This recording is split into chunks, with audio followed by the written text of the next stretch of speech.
La gendarmerie dispose également d'un service d'experts scientifiques. Ce sont les TIC, pour techniciens d'identification criminelle. Homicide, vol ou trafic, ils sont sur tous les coups. Dans leur laboratoire ou sur le terrain, ces gendarmes en blouse blanche enchaînent les analyses. Relevé d'empreintes, recherche de traces ADN, leur travail est essentiel dans grand nombre d'enquêtes. Cela fait 2 ans qu'Éric travaille dans ce service. Il vient d'être appelé sur une scène de crime. Dans le sud du département, un drame vient d'avoir lieu. Dans ce gîte rural, un coup de feu est parti à la suite d'un conflit de voisinage. La victime est à l'hôpital entre la vie et la mort.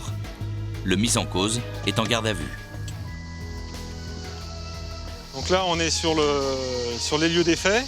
Donc visiblement, on peut légitimement supposer que là où il y a la marque de sang, c'est là qu'il y a eu l'altercation.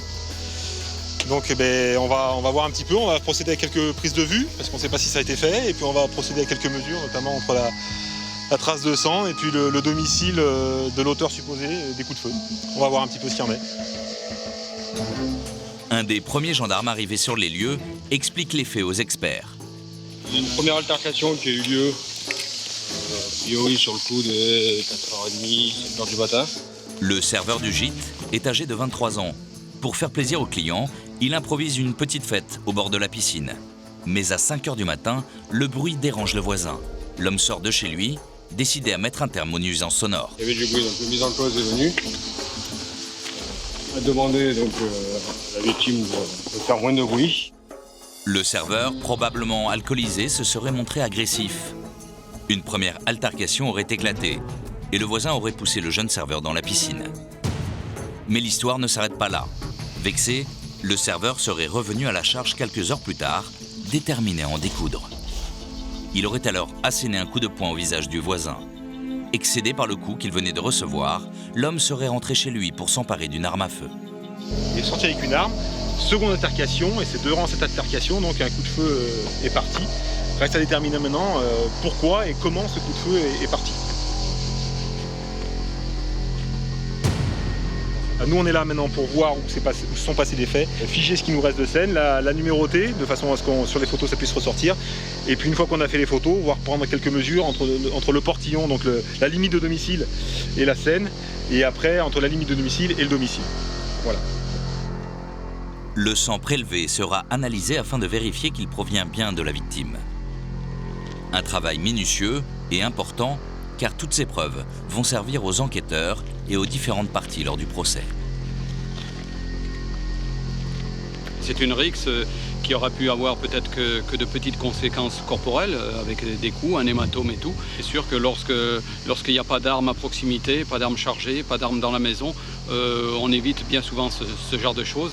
Et sous le coup de la colère, de la haine, pendant quelques instants, eh bien, on se transforme en criminel. Une grande partie des appels nocturnes reçus par les forces de l'ordre concerneraient les conflits de voisinage. Si le propriétaire avait fait appel aux gendarmes pour régler son problème, le drame aurait pu être évité.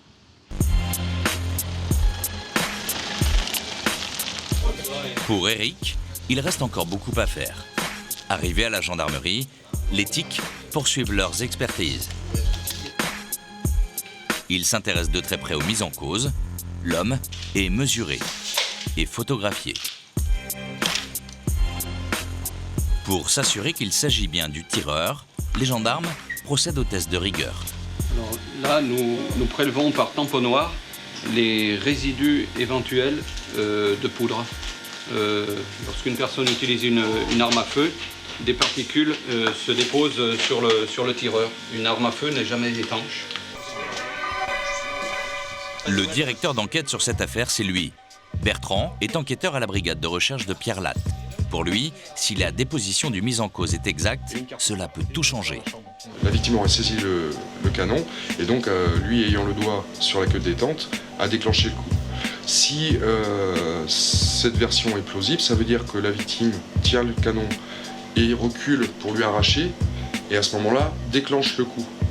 Si par contre, la victime tient mais ne recule pas, ça veut dire que c'est la personne soupçonnée qui, elle, déclenche le coup. Et donc, à ce moment-là, l'intention de tirer c'est plus du tout la même. C'est soit un accident, soit effectivement je tire pour tuer ou blesser. Et ça change le travail d'enquête? Ça change surtout la qualification de l'infraction. Et donc les répercussions vis-à-vis de la personne qui a tiré. Si le coup est parti tout seul, le mis en cause risque 15 ans de prison. Mais si l'homme a tiré, il s'agit d'une tentative de meurtre, un acte passible de 30 ans de prison.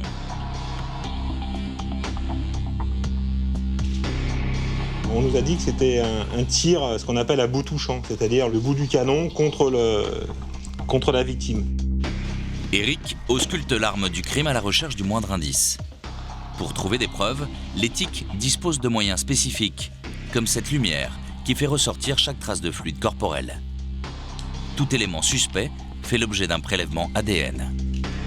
Si c'est du sang, on le fera analyser pour savoir à qui il appartient, par rapport aux prélèvements ADN qui auront été faits sur l'auteur et la victime. Les gendarmes disposent d'une autre piste.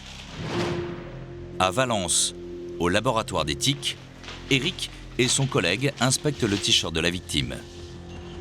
Ce qui les intéresse particulièrement, c'est la dimension du trou causé par le tir du fusil à pompe.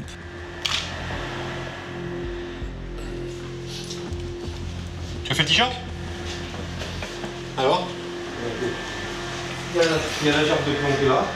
Ah ouais. Il n'y a aucun autre impact laissé par des plombs. Aucun. Ouais, donc c'est vraiment groupé quoi. J'ai reconstitué à peu près le t-shirt du mieux que je pouvais. On a que cet orifice là? Voilà, tout à fait. Et il n'y en a pas derrière non plus? Non. Donc quel orifice d'entrée? Voilà, plus environ. Et vraiment groupé quoi. Ouais. Donc on peut légitimement penser que c'était vraiment, si ce n'est à bout touchant, au moins à bout portant quoi. Ouais. Là vraiment la gerbe est très regroupée, c'est donc qu'ils étaient vraiment proches l'un de l'autre. Après reste à savoir maintenant déterminer comment le coup est parti. Après 24 heures de garde à vue, l'homme est libéré. Il est placé sous contrôle judiciaire en attendant d'être jugé. À l'hôpital d'Avignon, le lendemain, la victime succombe à ses blessures. Le mis en cause est maintenant inculpé de meurtre et risque 30 ans de prison.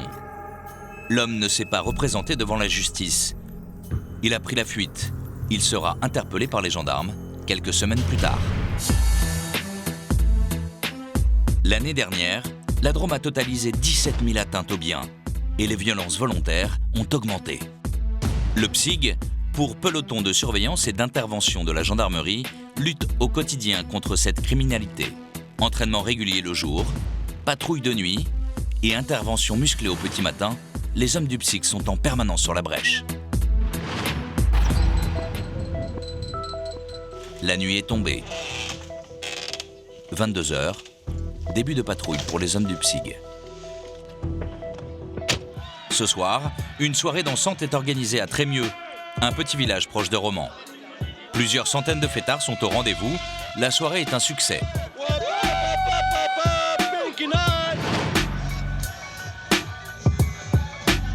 Pascal, l'adjudant-chef du PSIG, vient d'arriver en renfort pour sécuriser la fin de soirée. L'alcool faisant, ça exerce les sentiments. Ouais, ça va le faire, là, je pense que ça va s'apaiser. Il y a un service de sécurité qui est là en même temps. On va essayer de contenir.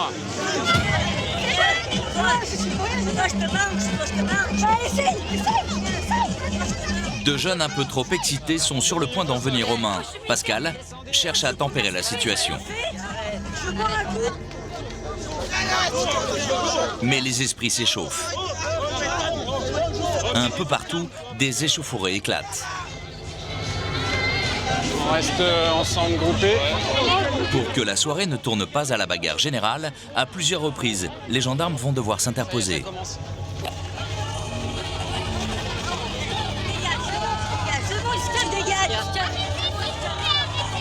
Une autre rixe vient d'éclater. Le participant le plus virulent est plaqué au sol. Le jeune homme se calme, mais les gendarmes n'en ont pas fini. Il y a toujours des emmerdes ici, il y a toujours des emmerdes. Ce sont les jeunes de deux villages voisins qui s'opposent. Pour les faire partir, le PSIG va savoir se montrer convaincant. Oh, ça va gazer là, oh.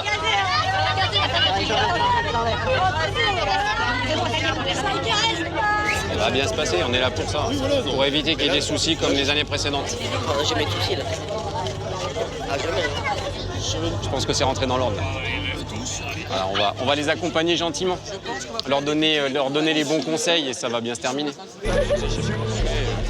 Les soirées, c'est fait pour se détendre. Allez, au revoir. Au revoir. Allez. Les derniers fêtards profitent du calme retrouvé. Mais pour le PSIG, pas le temps de souffler. Un appel radio les engage sur une autre mission. Il vous signale qu'il y a apparemment plusieurs individus armés de bâtons qui tabassent un individu. Donc à hauteur du restaurant Navigal, avant l'hôtel du pavillon d'Hermitage à Saint-Hermitage.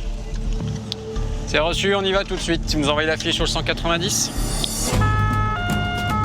Une agression est en cours à Tain-l'Hermitage. Les agresseurs seraient équipés de bâtons. Flashball, il est où? Bâtons, béquilles, battes de baseball font beaucoup de dégâts dans les bagarres. Les gendarmes doivent intervenir au plus vite. Là, c'est là. Qu'est-ce qui se passe? C'est pas normal. Qu'est-ce qui se passe? Ils m'ont agressé, j'étais tout seul. Ils m'ont sauté dessus, ils m'ont tapé avec un bâton. Ce monsieur et son frère, avec leur voiture qui est là, et d'autres qui étaient ici, et je dirai les noms. Vous appelez le major de la brigade de Tain et je veux parler qu'avec lui. Pourquoi ton frère il m'a tapé avec un bâton? Il est où le frère? Pourquoi ton frère il m'a tapé avec un bâton? Oh, un bâton comme ça, dur comme le fer, il m'a tapé sur la tête. C'est monsieur. Plus de peur que de mal, il n'y a pas de blessés graves. Il a rien fait, il rentrait dans sa voiture tranquillement et l'autre il a venu encore le rechercher quoi. Et on a essayé de calmer tout le monde et il y en a qu'un qui fout la merde, c'est lui. Mais pourtant, c'est lui qui se plaint. Ouais, évidemment. Ça a tapé de tous les côtés? Non. Vous êtes blessé, vous? Non. Monsieur, vous êtes blessé? J'ai rien, je crois. Il a son t-shirt déchiré. D'accord, à part le t-shirt, tournez-vous. Ouais, ça va. Tournez-vous. Moi ce que j'ai vu c'est que lui il rentrait chez lui dans sa voiture et que lui il est revenu encore l'autre derrière, il est revenu le chercher encore une fois quoi. Vous êtes arrivé, c'était calme. Mais tout à l'heure, il y avait beaucoup plus de monde que ça. Pour éviter que la situation ne s'envenime, les deux parties sont isolées. C'est la panique, tu vois. Il faut pas paniquer, c'est bon. Non, mon collègue, il était dehors, il discutait avec eux. J'ai dit, putain, les gars, calmez-vous et tout. Ouais, ils sont arrivés, ils m'ont sauté dessus avec un putain de Ouais, mais le bâton bâton, de on l'a merde. récupéré. Tu me Ils dis, m'ont sous la voiture blanche. fracassé. Il est sous la voiture blanche. Les hommes du PSIG recueillent les témoignages, mais chacun accuse l'autre. Dans ce genre d'affaires, l'essentiel pour les gendarmes est d'apaiser la situation. Un manche à balai. Monsieur, c'est ça? Ouais. D'accord. Ils l'ont pété. Heureusement qu'ils l'ont pété. Donc, tu veux déposer plainte contre eux? Oui. D'accord. Donc, tu vas aller voir le médecin pour qu'il te fasse un certificat. Ouais. Un certificat médical, comme quoi il va constater que tu as des blessures quelque part. D'accord. D'accord? Est-ce que vous voulez qu'on appelle les pompiers là maintenant? Oui. Vous voulez qu'on appelle les pompiers? La totale. Ouais, la totale. Pourtant, avant l'incident, les deux hommes étaient amis. Pour Pascal, difficile d'y voir clair. On a toutes les versions qui vont dans tous les sens. On a des victimes qui peuvent se retrouver auteurs. Donc là, c'est un fouillis énorme. Voilà. Donc on est en train de faire le tri, on est en train d'apaiser tout. Il y a l'alcool, on le sent, on l'entend. Donc il y a de l'alcool. Et ça, on va attendre que ça baisse un peu. Et on verra les vraies versions demain. Si effectivement il y a une vraie plainte qui est déposée demain. Souvent, ils reviennent sur la plainte de la nuit et le lendemain, ils se retrouvent au café et puis tout s'apaise. Voilà, donc là, c'est pour ça qu'on calme. La consommation abusive d'alcool est à l'origine de nombreuses violences et de 69% des homicides volontaires. Il est 22h. Une nouvelle soirée commence pour les hommes du PSIG de Romans-sur-Isère. Ce soir, Pascal est engagé sur une mission un peu particulière. C'est une personne qui a disparu. Donc la voiture est stationnée, ici et on va prêter main forte pour faire des recherches. Une personne âgée a disparu depuis plus de 48 heures. C'est en début de soirée qu'un employé communal a retrouvé la voiture de la vieille dame. Cette nuit, le commandant Arnaud de Romans-sur-Isère est présent sur les lieux pour diriger les opérations. C'est une dame qui a donc disparu, on n'a pas la date d'où elle a disparu. Et elle a des problèmes de diabète. Donc elle fait de l'insulinodépendance et elle a déjà fait des comas diabétiques. Donc on va essayer de jouer, même s'il fait nuit et que le massif est très boisé, au moins les recherches, voilà, sachant qu'elle n'a pas été vue depuis 12 jours, mais qu'ayant pas beaucoup de contact avec ses voisins. Gendarmes, pompiers et volontaires, au total près de 50 personnes sont à la recherche de la femme disparue. Vous remontez jusqu'au niveau de la voiture et au niveau de la voiture on part sur la droite, on fait ce bosquet qui fait environ 100 mètres et on cesse les recherches à l'issue là-bas. Le domaine sur lequel la voiture a été retrouvée appartient à la vieille dame. Plusieurs hectares de terrain escarpés à fouiller dans l'obscurité.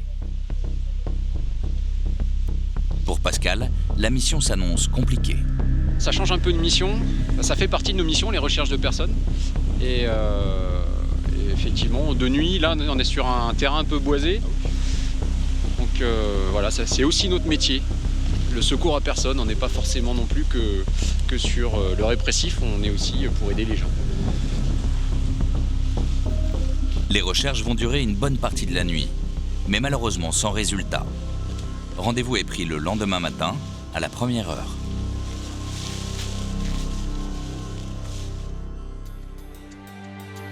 À l'aube, les équipes quadrillent à nouveau la zone. Rapidement, la vieille dame disparue est retrouvée dans un ravin à quelques centaines de mètres de sa voiture. Elle est malheureusement décédée. Après quelques petites heures de sommeil, Pascal et ses hommes sont de nouveau engagés sur l'opération. La difficulté, c'est qu'elle est dans une combe, qu'on doit remonter le corps en sécurité, aussi bien pour les gendarmes que pour le corps. Donc là, on a installé tout un système de relais pour soulager et la remonter en haut de la combe et ensuite la mettre à disposition des pompes funèbres.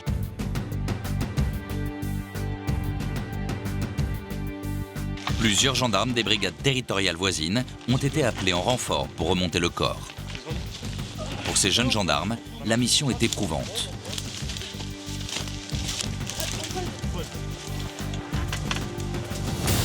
Les gars, ça va? Ça va. C'est compliqué? Pas évident. On essaie de pas avoir de sentiments là, parce que autrement c'est trop dur. Ils sont pour tirer? Tirez!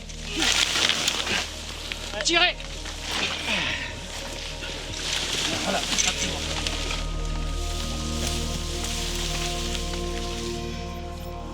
Fin de mission pour le PSIG. Les pompes funèbres prennent le relais. À la gendarmerie de Saint-Vallier, la brigade de recherche de Romans-sur-Isère auditionne la personne qui a trouvé le corps. On voit des chaussures.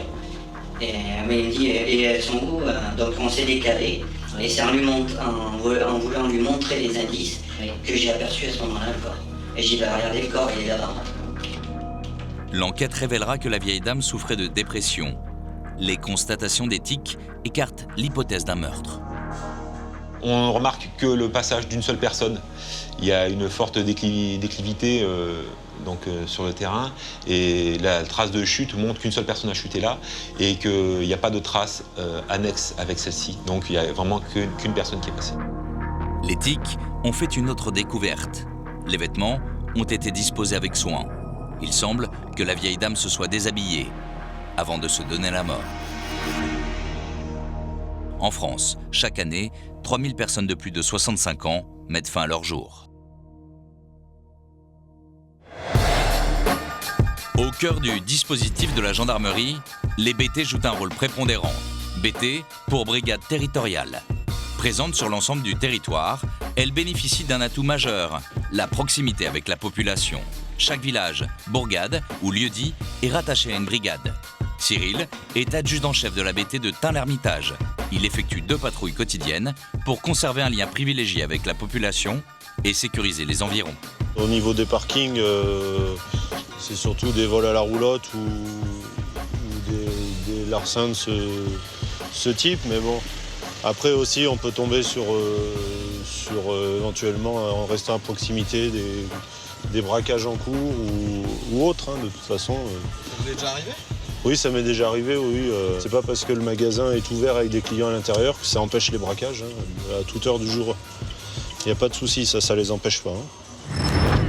Car Cyril garde gravé en mémoire l'une de ses interventions dans un supermarché à la période de Noël. Sur les images de vidéosurveillance du magasin, on peut voir clairement une dizaine d'hommes cagoulés faire irruption dans le supermarché. Ils se dirigent vers le rayon IFI, qu'ils dévalisent sous le regard stupéfait des clients. La sécurité est dépassée. L'effet de surprise recherché par les malfrats aurait pu fonctionner. Mais ce jour-là, Cyril et son collègue sont sur place, en train d'enquêter sur une autre affaire. Les deux gendarmes alertés par la sécurité interviennent immédiatement. Prévenus par un guetteur, la bande prend la fuite. Mais Cyril ne s'avoue pas vaincu. Donc on voit, il sort du rayon, le gars, on en attrape un. Le temps, bien sûr, qu'on en attache un avec grand mal, tous les autres, une bonne partie des autres continuent à fuir. Donc malgré tout, on a réussi à en interpeller 3. C'est déjà pas mal, c'est une bonne opération pour nous. Le flagrant délit, pour nous, c'est la cerise sur le gâteau. Donc un flagrant délit qui se passe bien, voilà. Pour nous, c'était le top. Grâce à son intervention, Cyril a empêché un vol de plusieurs milliers d'euros et porté un coup fatal à la bande qui opérait dans le secteur.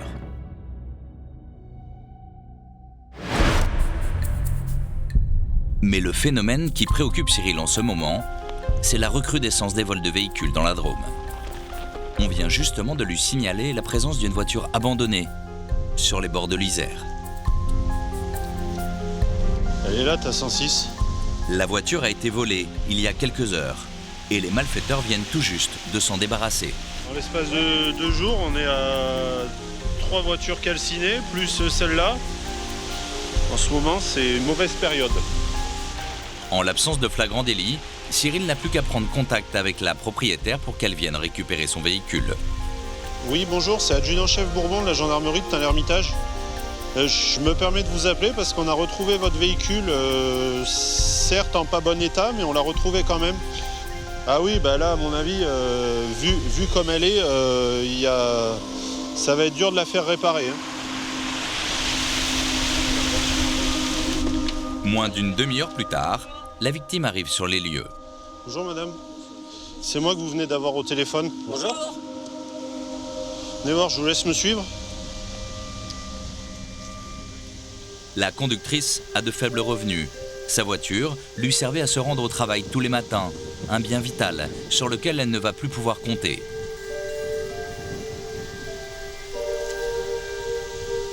La femme est écœurée et semble encore sous le choc.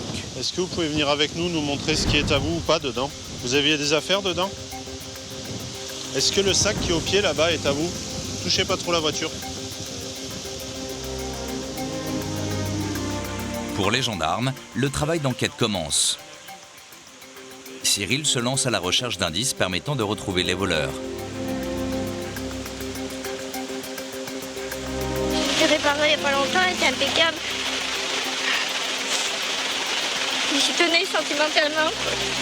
Elle me dépannait bien et j'avais pas besoin d'autre chose. J'ai mis là pour travailler gagner un peu. Franchement, c'est encore plus bête de le retrouver comme ça là. Pour extraire le véhicule, les gendarmes ont besoin de renforts. Une manipulation difficile qui risque de l'esquinter encore plus. C'est la première fois que j'en sors une de cette façon-là. Là, on sait même pas si on va y arriver. La propriétaire assiste impuissante à la manipulation. Mais vous allez la détruire complètement là. Une deuxième, Yann, ou pas? T'en veux une deuxième ou pas par la portière, non?